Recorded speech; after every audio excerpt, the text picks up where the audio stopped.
Hello, and welcome again to our webinar, Marketing and Pricing Your Rental. My name is Maria, and I am with Zillow Group Rentals. First, I'll start with a few housekeeping tips.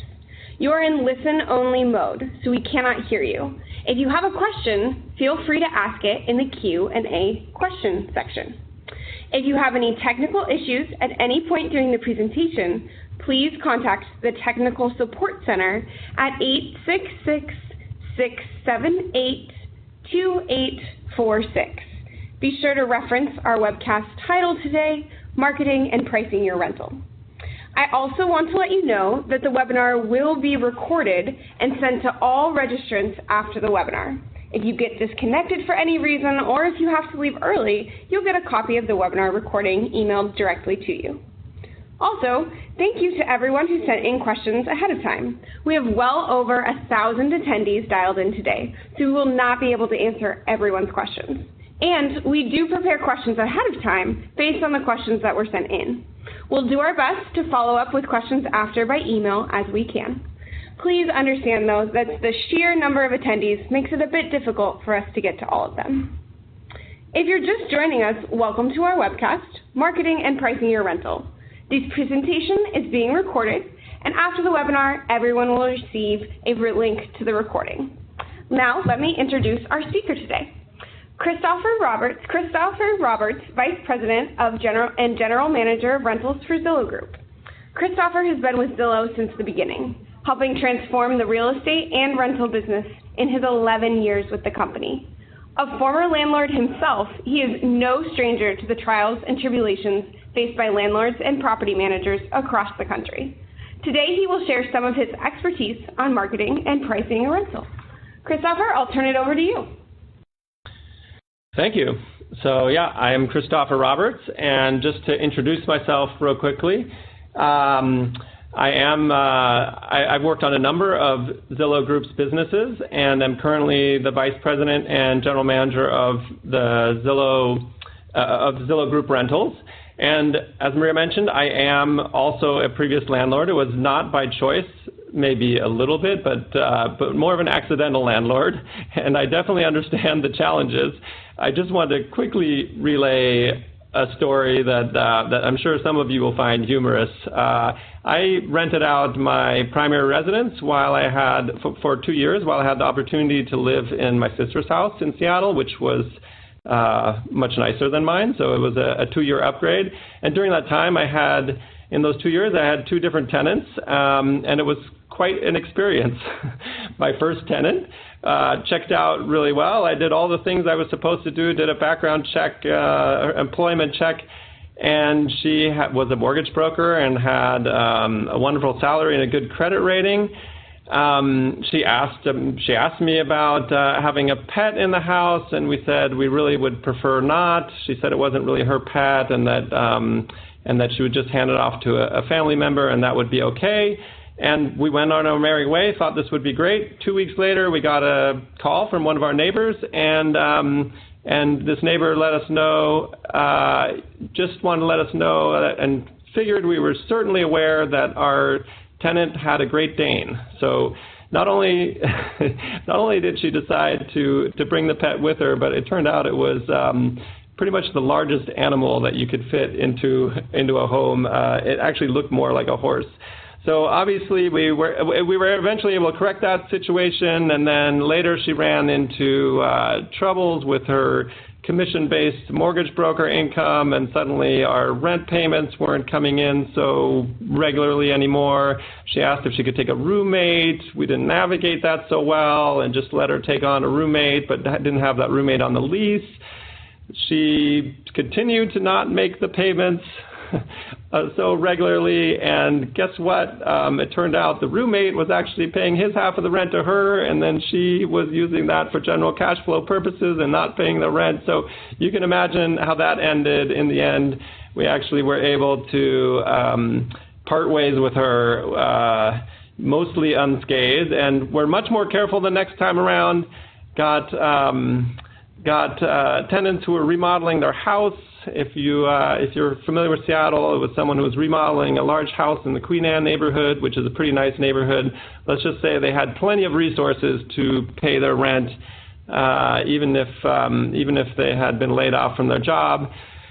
And that all seemed good until, month one, when they decided to start complaining about actually the style of the light switches. They didn't really like those so much and figured that we'd come in and swap out the light switches for, I think they wanted more dimmer switches and thought it was impossible for them to live in the house without more dimmer switches. And at some point actually called me to switch a light bulb. So it was a totally different tenant experience. So I had both extremes, and I just wanted to let all of you know that I really am impressed by the work you do day in, day out. I just had one tenant at a time, and it seemed pretty overwhelming how to navigate all of that. So I moved on to a much easier job and decided to lead a team that built software and made this whole process easier. So I'm happy to be doing that now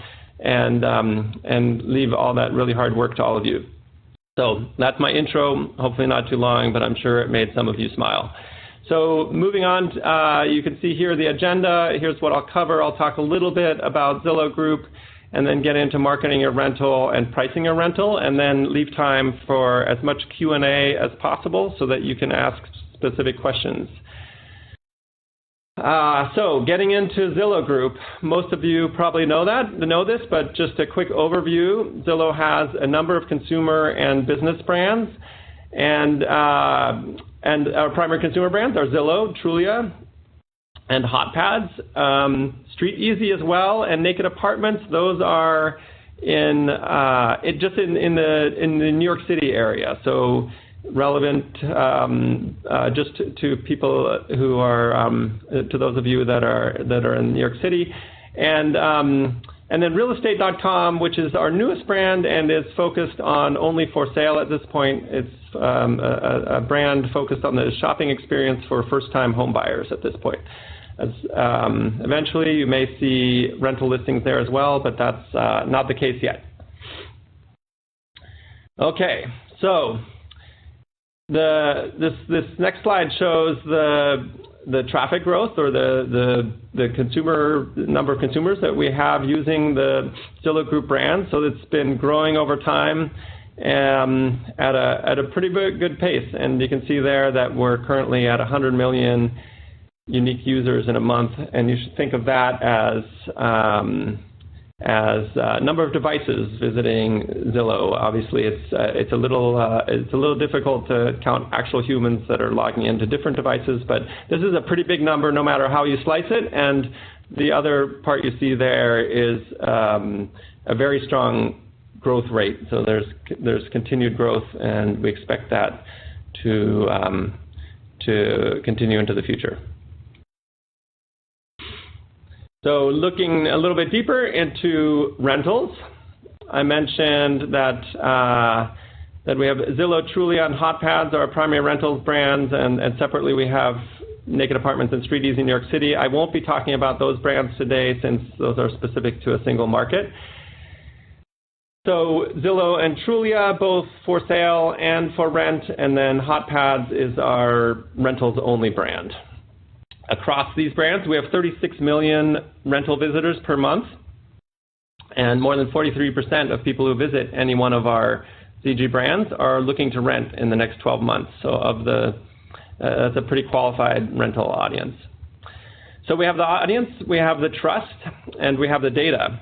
And we've been at this for a few years, and I'm really happy with the progress we've made, and we'll talk to you some about how you can use that to your advantage.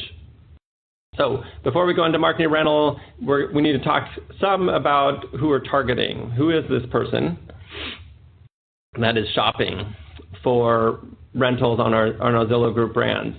If you've attended some of these webinars, you're probably familiar that we are an extremely consumer-focused company. So everything we do, we look first at what do the renters want, and who are these people anyway? So here's a picture. We have a name for our rentals persona. Her name is Rachel, and she's female, 35 years old, and has an income of $52,000 per year. She's single.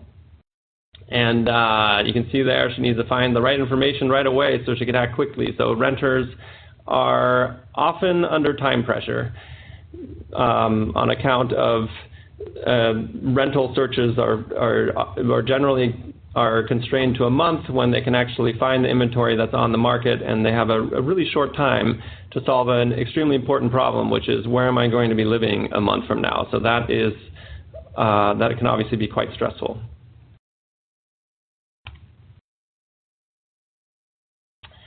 Looking a little bit at the general demographics, so Rachel we've picked one person there to embody all of our rental personas, but looking at the broader demographics, majority of renters are millennials, so 84% are millennials when you combine that with Generation X.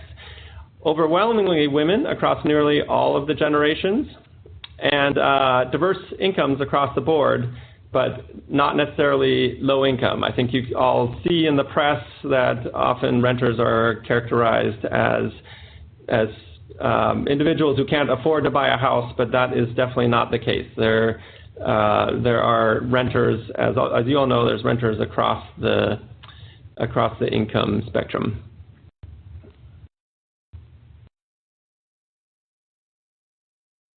Here's some additional information on who these people are and what they bring with them. So 60% of landlords are willing to accept pets, and so looking at the inventory side of this, we obviously have a number of our Rachels that have these pets, and 60% of landlords are willing to accept them, and just over half of them charge a pet deposit fee for Rachel if she's bringing a pet, and 20% of them charge monthly pet rent. So in addition to a deposit, you can obviously increase the monthly rent for someone who is bringing a pet. Something I opted not to do and should have been more informed about as I was entering into my short-lived career as a landlord. So obviously lots of cats and small dogs. We have some more data on exactly what types of pets Rachel has with her, and we can go into that in the Q&A if anyone's curious what we see from our surveys. So what do they want? Here's a great humorous slide. So we have a lot of rental listings across the country, and we had our data analysts look at the descriptions and see which words and phrases showed up more than in each state, which phrases showed up more frequently than in other states. So there's some pretty funny ones in here. I live in Washington, and for some reason, eat-in bars are popular here. Not something I'm familiar with, but clearly that's something that Washingtonians are interested in. And then across the country, you see a lot of things, many phrases that are weather dependent. So, for instance, North Dakota, gas furnaces apparently are a must-have. You could imagine why. And on the other end of the spectrum, in Hawaii, you want to have a large lanai because you want to be spending your time outside. And apparently in Colorado, marijuana comes up frequently, and those of you in Colorado can explain why and how you feel about that later. So pretty interesting, but I guess this is kind of showing you the wealth of data we have and showing it in a humorous way. So what do renters care about? Well, 75%. So the top criteria is it within my budget? Can I afford to live here? Not surprising. And second criteria, 54%, is it in a safe neighborhood? And that's also a common one. And then 31% allows pets. So for those who have a pet, obviously that's really high on their list.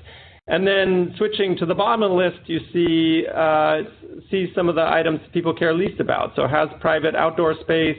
These are things that people are willing to trade off. If they can afford it, they'd probably want it, but there's much more important concerns. Outdoor space, off-street parking, garage, has my preferred number of bathrooms. So again, some of these are obviously pretty important aspects and things you want to be talking about, but it's also important to know that renters are willing to trade these off to meet some of their more important criteria, like price.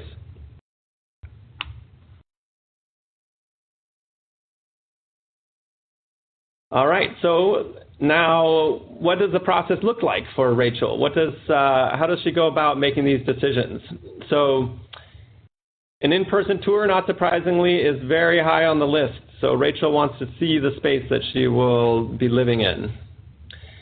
She wants to see the lease terms and dig in. That lines up really well with, can she afford to live there? She needs to understand security deposits and first, last month's rent, all of these financial aspects, but then also lease terms and other important aspects like that.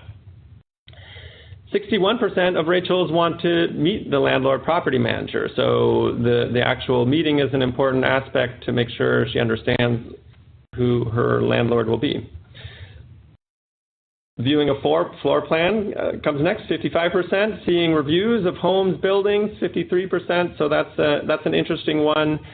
So in the world of everything being rated and Yelp reviews on restaurants, that, as you all know, has extended to the world of rentals as well. So Rachel wants to see some reviews. 53% of Rachels wants to see some reviews of both the building, and then the next one you see property managers as well.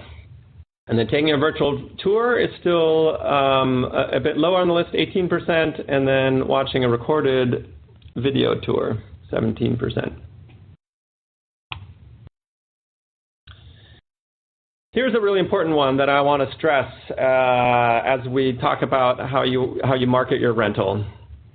So response time really matters, and I cannot stress this enough. You have to picture the renter demographic is younger. They've all grown up with smartphones in their hands and being able to achieve a lot of things in their life, a lot of important things pretty quickly. And so they're used to putting questions out there and getting answers immediately. So if Rachel doesn't get a response, nearly half will contact via phone, but a quarter will just move on. So if you're not responding to queries that you're getting through your email or whatever way they're coming in, phone messages, a quarter of Rachel's will just move on, and nearly half will attempt to contact you in another way. So that's obviously a pretty important aspect. And we hear a lot. This is the number one tip. If you're getting leads but they're not converting, if you have frustration when you respond to your emails, so someone asks you a question, you spend all this time answering emails at the end of the day, and really don't get responses, especially when these are coming from online sites. The number one tip we have for you is, are you responding quickly enough, or has Rachel moved on already? So here we're moving on to how are they searching. So we have two kinds of Rachels. One is the problem-solving Rachel, and this Rachel is in danger of not having a place to live next month. So this Rachel is highly motivated. She is using every tool at her disposal. She's using alerts, mobile. She's refreshing listings all the time. She's probably having them sent to her and jumping on things immediately when she sees them. She's very stressed and putting a lot of time into this. And then we have another Rachel that might be in a month-to-month lease and her eyes are starting to wander, and she's wondering if there might be something better out there, but there's no time pressure. So she's spending more time browsing and looking for inspiration, talking to people, looking at all her options and talking and comparing what those are, but also comparing them to continuing to live where she is now. So, where is she going? you're all dialed into a webinar, so this obviously is not surprising you. Online resources are pretty important to get the information we need these days. So online has really taken over. You see 84% of Rachels are looking online as they're conducting their rental search. And then you see a cascade going down to the right, decreasing slightly. So using landlords as resources, friend, neighbors, property managers, leasing agents, yard signs, open house signs, print ads, and then agent brokers, and finally direct mail. But online is definitely dominant. You see a big gap between that and the next one, and it's certainly still growing as well.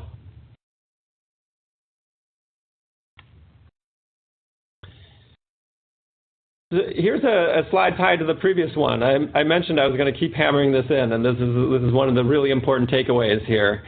So previously I talked about Rachel, a quarter of Rachels moving on if they don't hear back from you right away. Well, what does right away mean? For 31% of Rachels, they expect to hear back within hours. And then 71% expect to hear back within 1 day. So if you're leaving your responses to the end of the day, for instance, you've already missed out on 31%. So a third of Rachels have already decided that they've moved on to something else. They've decided you're too slow.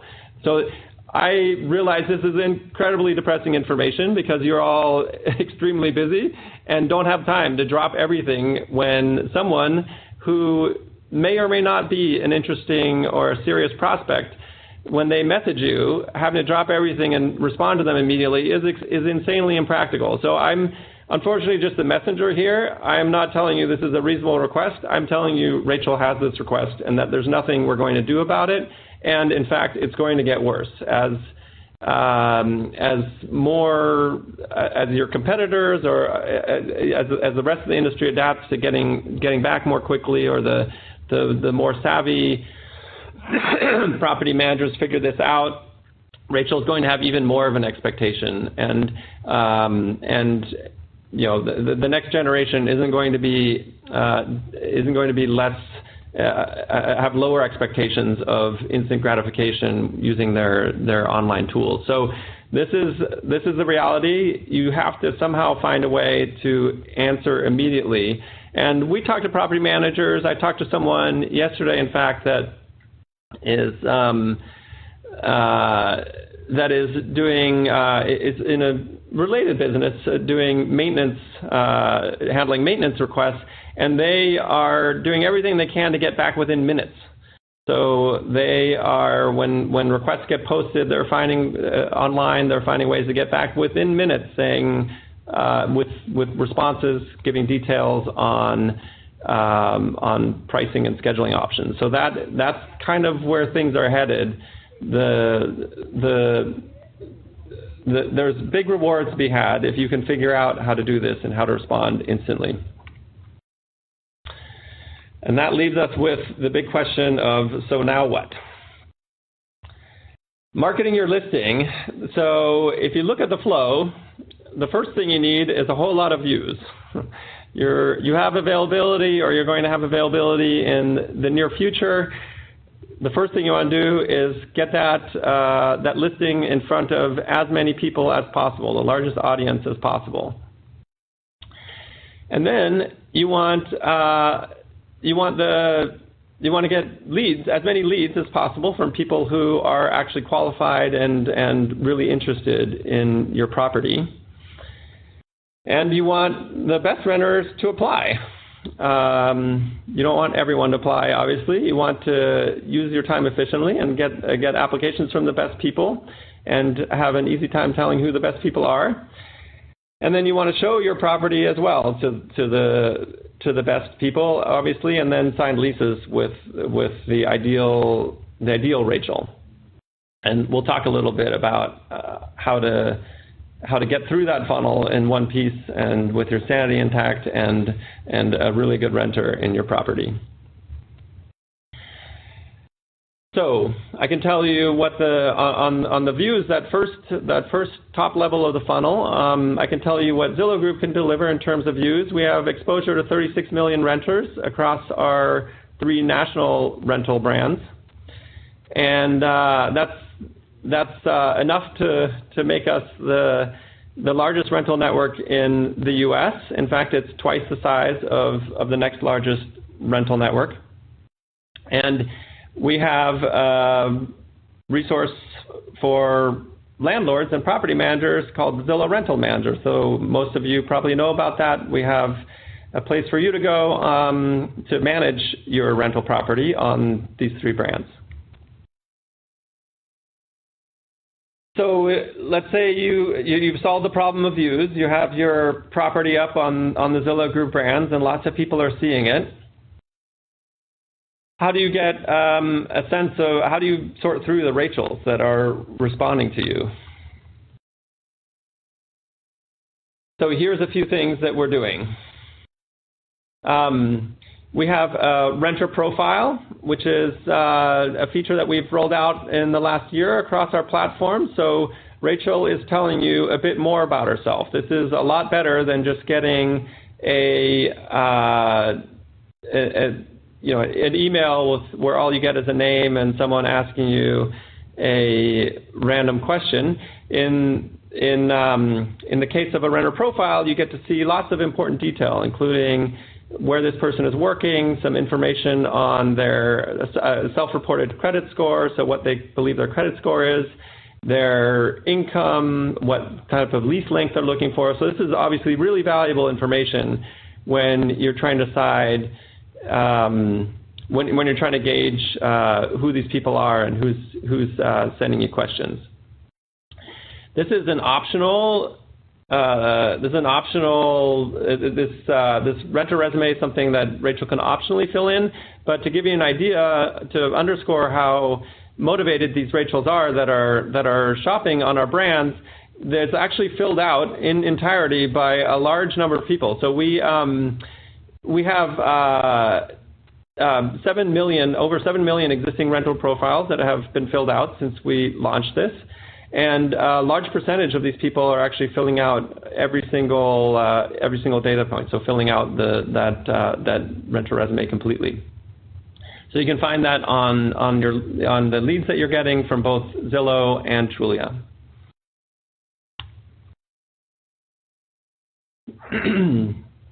All right, so now you've got your views and you've got your leads. So you want to lock down some showings, but it's hard to go back and forth with so many people. So handling the email back and forth, or phone messages and voicemails and missed contact opportunities makes it pretty difficult. And Rachel is talking to a number of properties at the same time, and suddenly she stops responding to you, and it's a pretty big hassle. How many times do you follow up? So it's pretty painful to keep all these conversations going. And we've done a bit of work to try to make that better and to make that process go more quickly and more painlessly.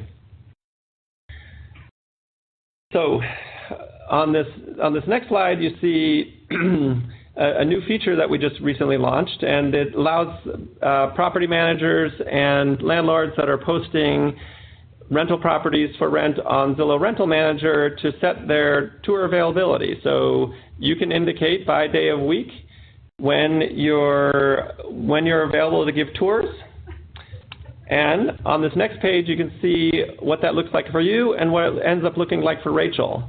So on the top half, across the top half of this slide, you can see the Zillow Rental Manager page where you would set your availability. So you can select each day of the week, and for each day of the week, you can indicate whether you're available morning, afternoon, or evening, and do that for each day of the week, obviously. And then on the bottom right of this slide, you can see what would happen if you fill this out. So Rachel will see a contact module, and she can request a tour, and you can see that since this landlord indicated they're available on Mondays at mornings and afternoons, those two options are available for Rachel to select on her phone or on the desktop site. and evening is not an available option. So this is obviously a pretty rough indication of availability. For instance, it's just by day of week, and you're, next week maybe you're not available on Saturday because you're gone, and the week after that you are.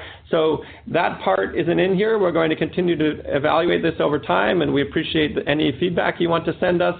But this first iteration, we're trying to keep it simple so that we're not requiring all of you to keep your entire personal calendar in sync with our Zillow Rental Manager calendar. That's a bit much to ask, and we're just making this conversation a lot more efficient. If on the first contact you can see that Rachel has requested a tour, that's a great indication that this is a serious Rachel, regardless of what time she's requesting. So that's valuable information already. And then you can also see some indication of what time what day and time she'd like to tour.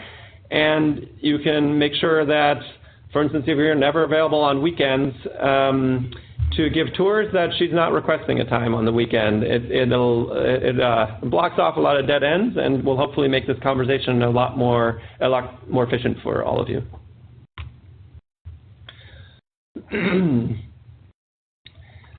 All right. So how does Rachel decide if a property is right? She's considering two major things. I mentioned this previously. She's taking an in-person tour, and she's looking at those two top things, seeing a lease terms and understanding the deeper information of the lease. So those are great ones to focus on. And this is an area you're probably more experienced with. But further down the list, you can see the request for video walkthrough. So even though that's lower priority, it is something you can do to stand out, and something that can really differentiate your listing from others. So on Zillow Rental Manager, we already allow you to use a video walkthrough to market your property. And when you're posting, you can use the app to capture the iPhone. You can on the iPhone or Android, you can capture a short video walkthrough, and we make it really easy to do that. It's directly from the app. It will be directly uploaded through Zillow Rental Manager and be sent out to our consumer brands, and Rachel will be able to watch a video. So we're making this incredibly easy. We're making it incredibly cheap, as in free. So a frequent comment on video tours is that they're incredibly expensive. If you get professionally produced video, you can you all know you're paying hundreds of dollars, and even more if you're doing something longer or higher quality. That's a big barrier, and many people choose not to do anything at all, and because of the cost and the difficulty in actually getting the videos to show up on the places you want them to show, on Zillow and Trulia and other places on the internet, people choose, landlords and property managers choose not to do it. So we've made this incredibly easy, and we encourage you to use that.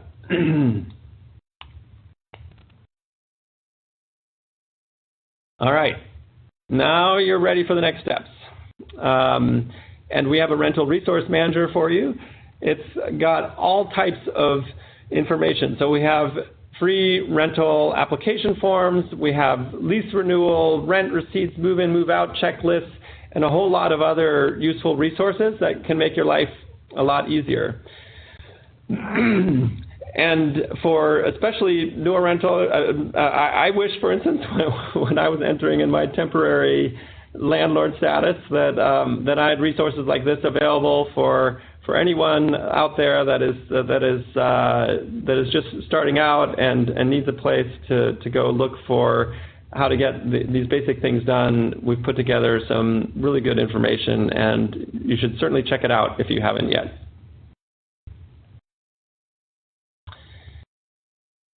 We'll talk a little bit now about best practices for what your listing should look like. You've all heard this if you've been in real estate. Location, location, location. It's the most important part. don't, obviously you need basic information like where is this home, but location also means what are the points of interest in the area, what grocery stores, what restaurants, does it have easy commute access, either by car, arterials, or freeway access, bus lines, other transportation lines. These are all really important aspects, and you need to make sure that you're highlighting and making sure that Rachel understands what the benefits of your property are. And then obviously you need a detailed description. This is a more natural. We see generally people understand this, but you want to highlight the unique qualities. You want to make sure you're not making any grammar mistakes. Get a friend to check it. It's really easy when you're writing something else to not notice the mistakes in your own writing, to miss the obvious things. Rachel will judge you on this. Just even small details like that are really important. And definitely include the most commonly asked questions. So washer, dryer, parking, additional amenities, obviously pet acceptance, all these important things that you know that Rachel cares about. Make sure you're including those in your description. It will lead to less questions. You will have to spend a lot less time getting back to Rachel in 5 minutes if you have all of her answers, all the answers to her questions in that initial listing. You'll be dealing with much more qualified leads then. And then all-in pricing. So you saw on that list that number one criteria is, can I afford this place? It might seem like a good idea to make the pricing look better than it really is by downplaying additional fees, deposits. But in the process, you'll really just be setting yourself up to have a whole lot more conversations with more Rachels and having them opt out after the fact. You want to use your time wisely, especially if there's a requirement to get back immediately.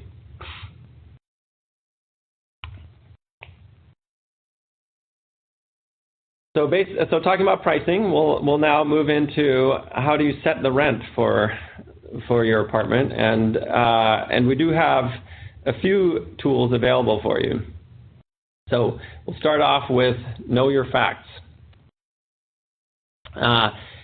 Zillow has a rentals estimate, and if you haven't seen that, please check it out. You can look up any address on Zillow. So we have 110 million properties that you can search on Zillow, and on any one of them, or the vast majority anyway, you can see a rent estimate. So that's a source. Obviously, I can talk a little bit about what we're putting into that.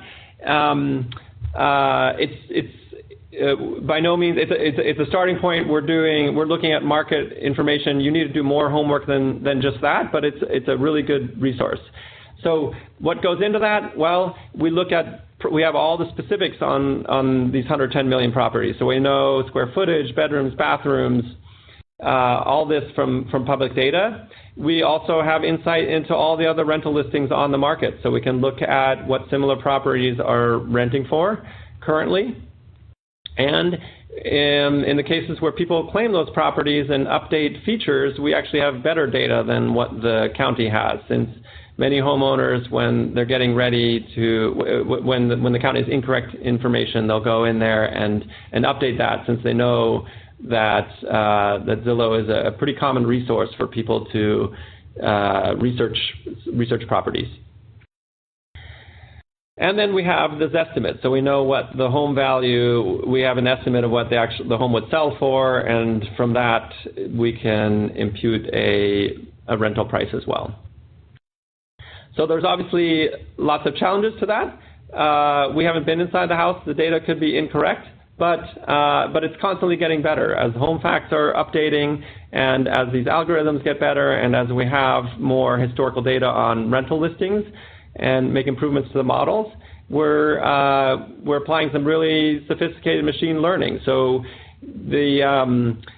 there's not we don't use one algorithm to come up with the rental price. We actually have hundreds of different algorithms running, and then we have a machine learning system that goes and compares all these models and the outputs and can look over time which ones are doing the best job predicting rent prices. And then that machine learning model will blend all of these individual outputs from these different algorithms. We'll blend them together based on what gives the best, which combination gives the best output and matches rental prices the best. So this is a pretty sophisticated way. We have a number of PhD statisticians that work on this and also work on our Zestimate data. It's a pretty sophisticated way to set the rental pricing, and it will also continue to get better.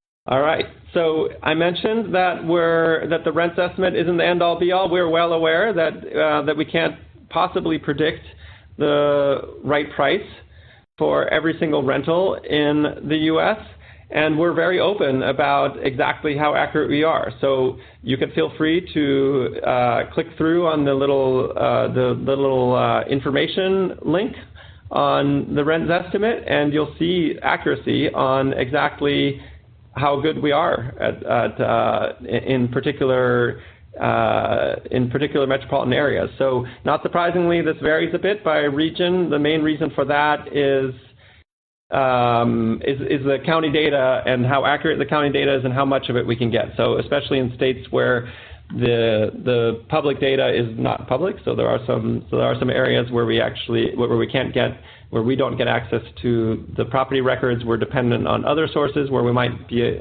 where we're less accurate. And in some areas we have really solid data and we have excellent accuracy. So feel free to look at that and look at what your area looks like and how much faith that you should put in that rent estimate. Next up, understand your competition. So in the Zillow Rental Manager, we have a price comp estimator, and you can use this to pick, to get a look at what Zillow thinks some comparable properties in your area are, or properties that are comparable to your specific listing, and that can obviously be extremely useful to help you set your rent price.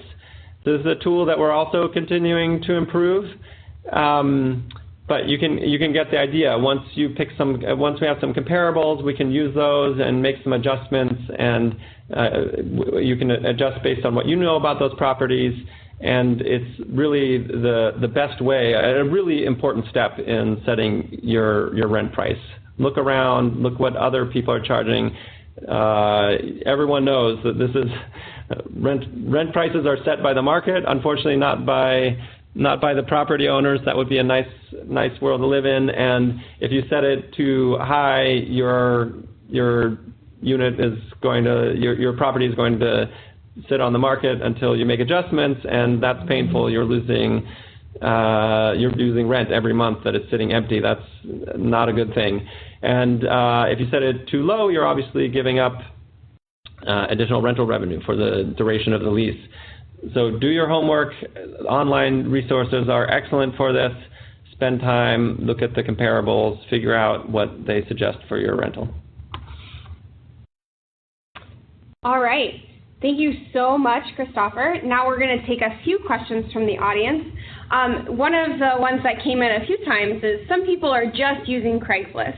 So could you speak to them on why they should be using Zillow and what advantage they have by using Zillow instead of just Craigslist? Sure. So Craigslist, I think all of you, it doesn't come naturally for me to talk about our competitors. I really love to. I like to focus on what we're doing well and what we're doing for consumers, and spend less time talking about what our competitors are not doing well for consumers. But you're asking me to compare, so I will break that habit and uncomfortably talk a little bit about Craigslist. I would say Craigslist I think I'll start right there. Craigslist is not incredibly consumer focused, certainly not the way we are. If you started using Craigslist 15 years ago and got transported 15 years into the future, guess what? The Craigslist you see now would look extremely familiar. It has not changed a whole lot. So they're not investing a lot to solve some of these a lot of the problems that landlords, property managers, and the Rachels are having, frankly. So we're continuing to evolve pretty quickly. You've seen some of the things I was showing off there, like the price comp estimator, and then for consumers, we're the tour scheduling and making that whole process easier. So it's a lot. You can expect a lot more streamlined and efficient and a lot more success using the Zillow Group tools. And then another big difference is the way we approach fraud on our brands versus how Craigslist approaches fraud. Craigslist makes fraud Rachel's problem. If you are searching on Craigslist and there's fraud there, Craigslist is relying on the shopper to go and click the little link saying, I think this is fraud, and then they'll take it down if enough people report it as fraud. There is a lot of fraud and duplicate listings and garbage, frankly, things that aren't listings on Craigslist, and it's hard to surf through that, and it makes it much more difficult for consumers to navigate, and it leads to a lot more leads. If you get a question on Craigslist, I'm guessing almost 100% of the time the question is this still available? And what they're looking for there is both, is it still available, and also, is there a real human, or is someone going to ask me to wire some money to Nigeria? So that's part of that's what you get as part of the Craigslist package. Obviously, Craigslist does lots of things well. I don't want to disparage, like I said, I don't want to disparage Craigslist. It's an amazing service and has been around, provide a free service that really kicked this off. So there's a lot of things Craigslist does really well, and we are highly motivated by the experience that Craigslist built. There's some things that don't work as well, and you asked me, so there's the answer. Great. That's what I got to say about that one, yeah. Thank you. So a lot of people are asking about applications and how they can use applications, and is Zillow going to do anything about applications in the future? Yes. So I think broadly we're looking at all the problems that all of you have as landlords and property managers, and all of the problems that Rachel has, and we will solve those over time. So yes, we're very interested we're actively looking at ways to streamline that whole process and take a lot of the pain out of it. We don't have anything to announce right now, but in general, yes, we're thinking about that. Great. So what are your competitors doing that Zillow really does better? So interestingly, I have a simple answer to that, which is I don't spend a lot of time thinking about our competitors. I spend a lot of time thinking about the problems that we've talked about, what your problems are, and the difficulties you're facing, and Rachel, and how to really delight and satisfy Rachel and meet her needs. So what are we doing better? I think I'd much rather just have what we presented here and the experience that you have when you interact with our brand speak for themselves. We are incredibly focused on fixing those problems, and we have competitors that do a good job of that too, and some that don't do quite as good a job. But I don't spend a lot of time thinking about it. I'm focused on what we could be doing better. So in the future, do you have any hopes to expand to make sure that you can talk about duplexes and multifamily residences? Yes. So absolutely. We'd like to think that we're doing that already. So for instance, in many cases, we call those out and categorize them correctly. I think what the person asking this question is referring to is that sometimes these are miscategorized, and this is extremely difficult. We're dealing with we're dealing with data that comes from various sources, and everybody chooses to categorize county by county, the public records categorize properties differently, and then we also take listings for feeds, and they categorize things differently. So it's a really tough problem. We're constantly trying to get better at it. If you have, certainly send feedback if there's specific areas where we're getting this wrong, and we will investigate. Wonderful. And then the final question we have here today is, how do you manage raising the rent? So you've only been a landlord once, yes. But how did you approach it? How did I approach it? Well, in my case, the first renter I had to evict, and the second renter I had for a year, and then it was only a year lease, and after that I moved back into the home I owned, and my sister came back from her overseas stint and moved back into her home. So it's not something I directly have experience with, and based on my description of how I handled my stint as a landlord, you probably wouldn't want to take my advice anyway. But there are a lot of resources out there, and I encourage you to consult them and to consult other landlords. I could, give you my opinion right here, but I don't think that it's really qualified. But I definitely talk to other landlords. Use the online resources. There are many people facing the same problem you are, and you don't have to figure this out on your own. Wonderful. Thank you so much, Christopher. And just a reminder to everyone listening that this webcast is recorded, and a link will be sent to you in just a few hours with the full recording of all the slides and Christopher's wonderful presentation.